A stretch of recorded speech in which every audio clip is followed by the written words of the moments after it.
A TA family dinner, I said. I'm excited for the wedding next week. My sister laughed. What? IT's already over.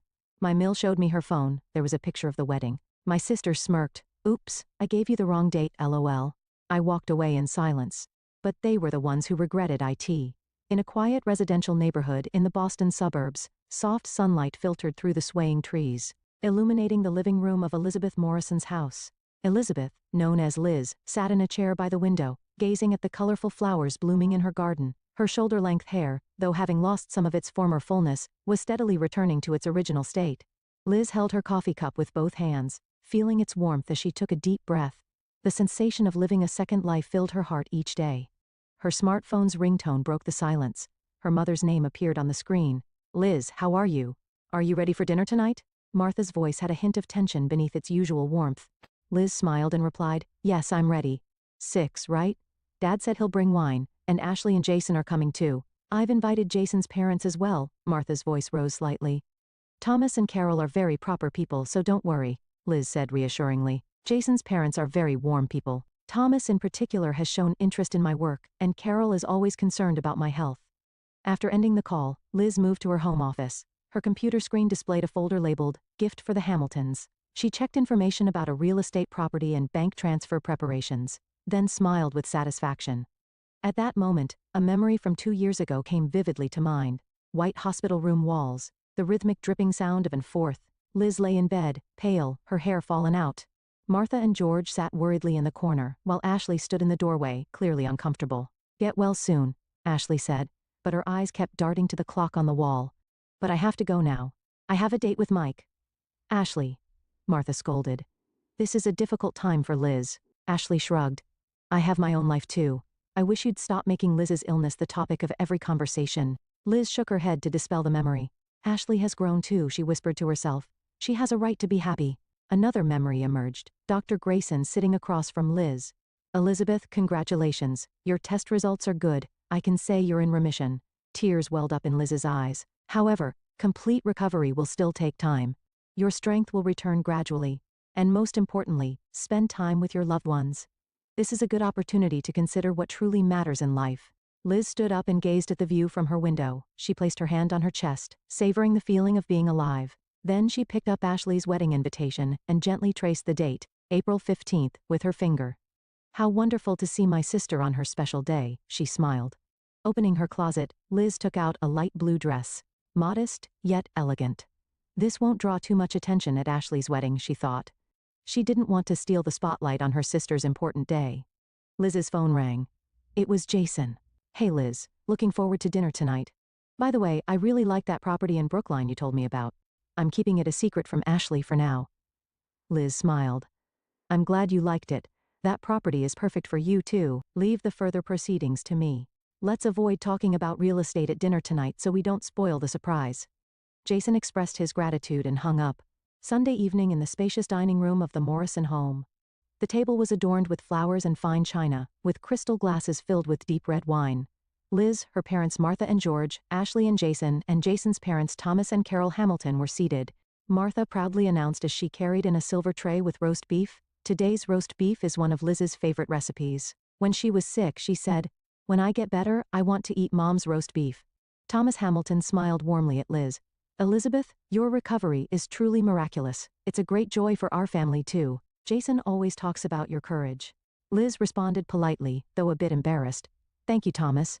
I learned a lot from this experience, especially how precious time with family is. Ashley shifted uncomfortably in her seat.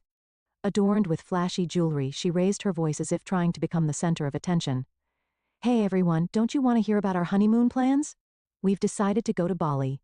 As dinner progressed and conversation flowed, Liz said with a warm smile, I'm really looking forward to next week's wedding. My health has improved, and I'm so happy to see my sister on her special day. Suddenly the table fell silent. Ashley put down her fork and looked puzzled. The wedding? That's already over. She gave a small laugh. What? Liz said, confused. But the invitation said April 15th, didn't it? She took out her smartphone from her handbag and opened an image of the saved invitation. Oh, that's the old invitation. Ashley shrugged. We changed it to last weekend at the last minute. I wanted a small ceremony. Liz felt the blood drain from her face. But aren't I family? Suddenly, Jason's mother Carol spoke up. It was a lovely ceremony. She took out her smartphone. Look, I have pictures. Carol, unaware of the situation, was about to show the photos, but a momentary panic flashed across Ashley's face. Liz slowly peered at Carol's phone screen. There were indeed wedding photos, a typical American-style wedding, a garden ceremony, white tent, altar decorated with flowers. Ashley in her white dress, smiling parents, all of Jason's family, a group photo with friends. But Liz was nowhere to be found. Liz watched Carol's hand as she swiped through the photos.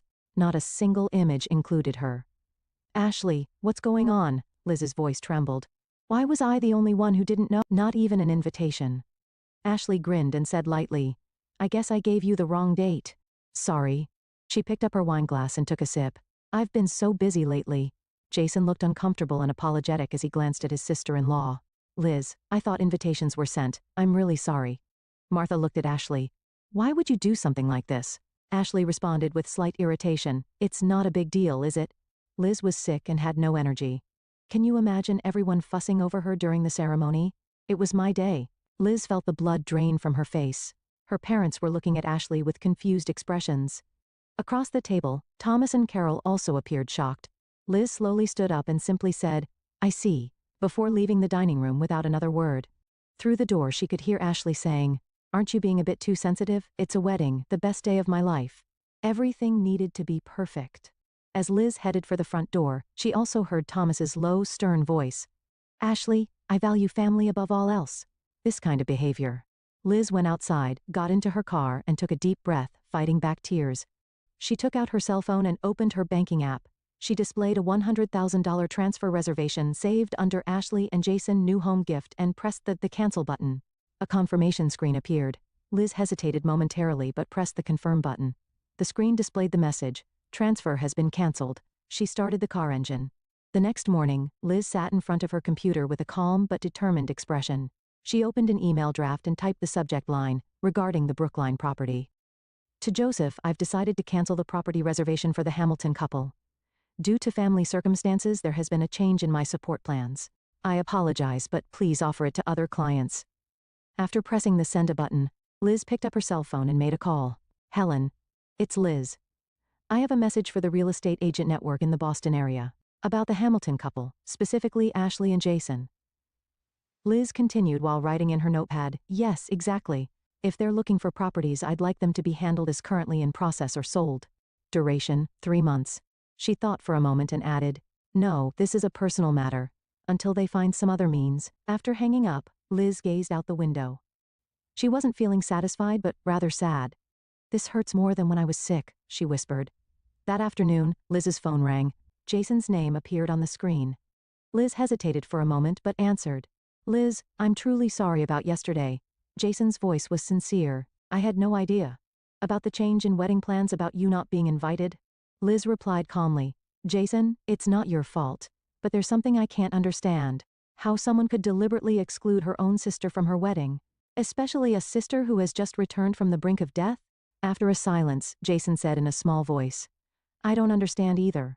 I talked to Ashley, but she says Liz's presence would dampen the mood of the wedding. That everyone would sympathize with Liz and ruin her special day. I see. Liz's voice was cold. I can understand her point. Jason quickly added, But I don't think that way. My family is upset too. Especially my father. He values family bonds above all, and knowing what you've been through. Liz tried to end the conversation. Jason, you're a good person. But I need more time right now. I understand. I just wanted to tell you, that property we were looking at in Brookline, we're planning to see it tomorrow.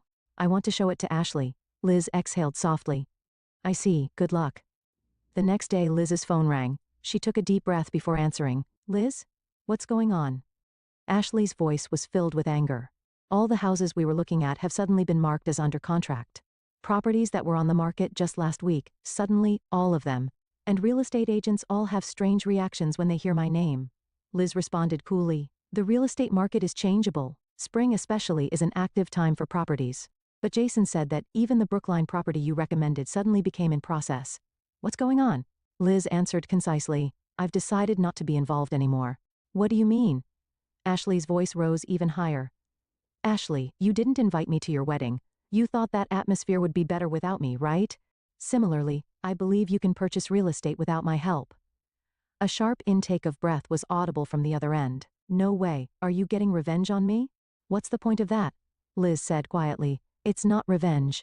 I'm simply reconsidering how I use my time and resources. I've realized you don't need me. A week later, an emergency family meeting was being held in the Morrison family's living room. Liz, her parents, Ashley and Jason's parents were all present. The air was filled with tension. Thomas spoke first. Though suppressing his anger, he began with a dignified voice. Ashley, as a judge for many years, I've seen many family disputes, and I value my own family above all else. Your deliberate exclusion of your sister from the wedding goes against our family values. Jason is deeply hurt too. Ashley tried to argue, but Jason stopped her. Wait, Ashley, listen. We were rejected for a mortgage, and when we investigated, somehow real estate agents across Boston seemed to be avoiding us out of consideration for your sister. Ashley looked at Liz with an expression of anger and confusion. What have you done? Are you trying to ruin our lives? Liz said quietly. I had prepared $100,000 as a down payment for your new home as a wedding gift. She took out her smartphone and showed the cancel transfer screen, and I had secured a special property. But it seems I'm no longer needed. Martha gasped. $100,000, Liz, you. Ashley was stunned. $100,000, no. That can't be, it's not a lie. Liz also showed the history of the canceled transfer reservation. I sincerely wished for your happiness. From my experience of facing death, I learned that family bonds are the most important thing. But you made a different choice. Jason was so shocked he was at a loss for words. Ashley's face had turned pale, and she seemed to be feeling real fear for the first time. A tense silence dominated the living room. Ashley finally spoke. Liz, I didn't know. Her voice trembled. Liz calmly said, You didn't need to know. It was supposed to be a surprise. But why such a large sum? Ashley was confused. Because you're my sister, Liz answered simply. I wanted your happiness. I wanted to bless your new beginning in life. Jason's mother Carol said, Ashley, what have you done? Liz has just returned from the brink of death, after being told by doctors that time spent with loved ones is precious. Thomas was also looking at Ashley with a stern expression. You don't seem to understand the gravity of your actions. Disregarding family bonds is unacceptable according to our values. Martha sat next to Ashley and said sadly, Why? Liz has always cared about you. Ashley finally began to understand the seriousness of the situation and started making excuses. I just didn't want to ruin my glamorous wedding. I thought if Liz came, everyone's attention would go to her. If the sister who overcame cancer came, my special day would turn into her comeback party.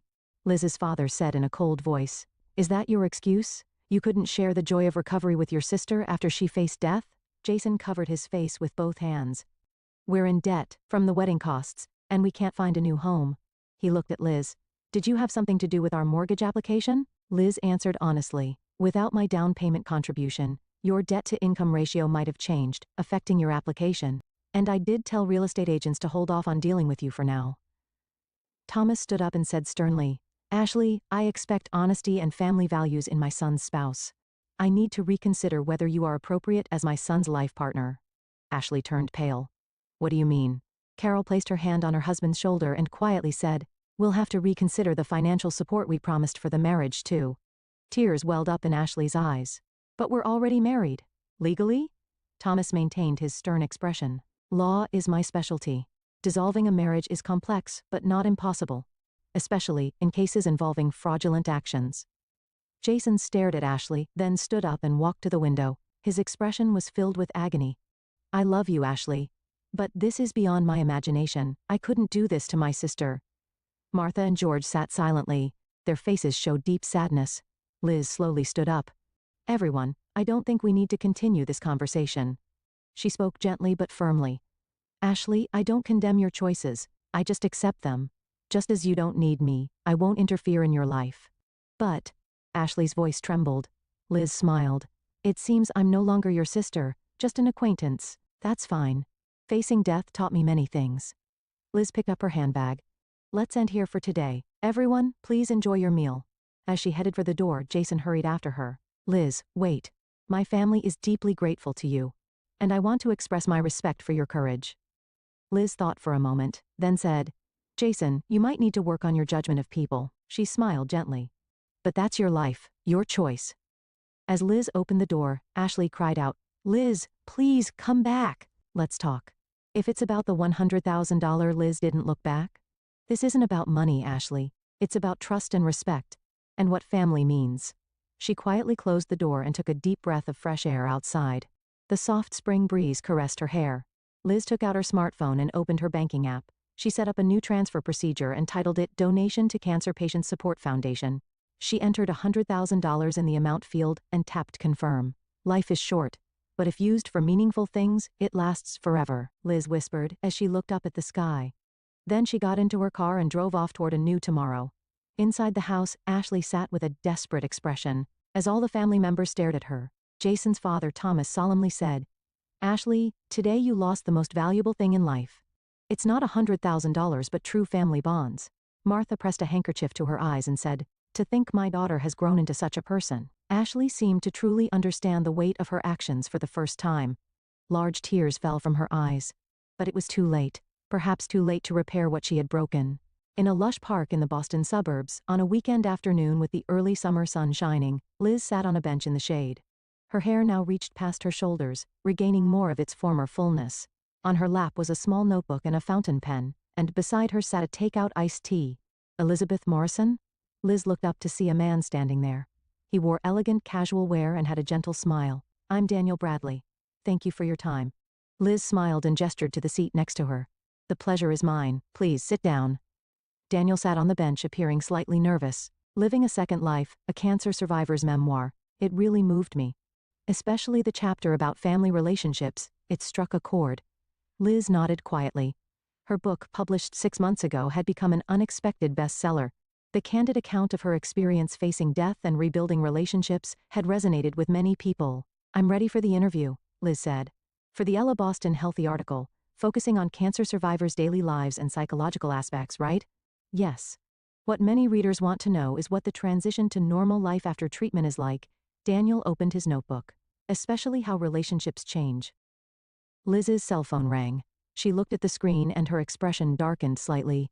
"Excuse me, I need to take this." Answering the phone, she asked, "Helen? What is it?" "Liz, Ashley contacted us again." Helen's voice sounded tired. "That's the 3rd time this month alone," Liz sighed. "I understand. Handle it as usual." After hanging up, Liz turned to Daniel with an apologetic expression. "That was a work call. Shall we return to the interview?" Daniel suggested. "For the first question, how has your outlook on life changed after experiencing cancer?" Liz gazed into the distance. "I don't worry about small things anymore, and I've started living my life based on my own values, not others' expectations." At the same time, in a small apartment in downtown Boston, Ashley stood by the window, her expression mixed fatigue and regret. On the table was a pile of bills and an open laptop. The screen displayed an email with the subject, "Final Notice of Divorce Proceedings." The door opened, and Thomas entered. His expression, though stern, showed compassion. "Ashley, the discussions are over. I'm here as Jason's representative." He handed her an envelope containing documents. "This is the final proposal." Ashley took the envelope but didn't open it. "Thomas, can I still not see Liz?" Thomas shook his head. "She has stated clearly, she doesn't want to be involved anymore. But about that $100,000, that's irrelevant now." Thomas's voice was cold. "She donated that money to a cancer patient support foundation. What you took from her wasn't money, but trust." Ashley gazed out the window. Her once glamorous life had changed dramatically over the past year. The divorce from Jason, the withdrawal of financial support from the Hamilton family, and the collapse of her relationships.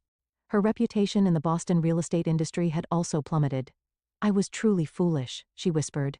Thomas's expression softened slightly. "Everyone makes mistakes. The issue is how you act afterward. I read Liz's book." Ashley turned around. "Though she changed my name, anyone would know it's me. She hasn't forgiven me." "Forgiveness and rebuilding a relationship are different things," Thomas said. "She doesn't hate you. She's just keeping her distance to protect her own peace." Liz's interview was nearing its conclusion. "Last question," Daniel said. "Do you have any advice for readers whose family relationships have been damaged?" Liz chose her words carefully. "I don't think there's such a thing as a perfect family relationship. Sometimes deep wounds are inflicted. What's important is not to lose sight of your own value, and to have the courage to distance yourself when necessary." She picked up her teacup. "But at the same time, it's important not to close your heart. I lost my relationship with my sister, but I found a new chosen family. Friends and fellow survivors who share similar experiences." Daniel noted down her final words. "Thank you for this wonderful interview." As Liz was preparing to leave, her smartphone rang. It was a text message from Ashley. To Liz. I may not be able to return the $100,000, or your trust, but at least let me apologize. Before I sign the papers, please meet with me just once. Liz stared at the message for a long time. Then she began typing a reply to Ashley. I've already moved on. You should do the same. Don't worry about the $100,000, that was my choice. However, Liz paused, thinking deeply. Then she continued. Coffee would be fine. Next Tuesday, at the cafe on Newbury Street. 11 o'clock. From Liz. After pressing the send button, she looked up at the sky. It might not be complete forgiveness, but she understood better than anyone that life is short and unpredictable. Living a second life means having the courage to make new choices. Liz whispered to herself as if in self-affirmation. Then she stood up and took a new step forward. In the Boston sky, a cloudless blue stretched as far as the eye could see.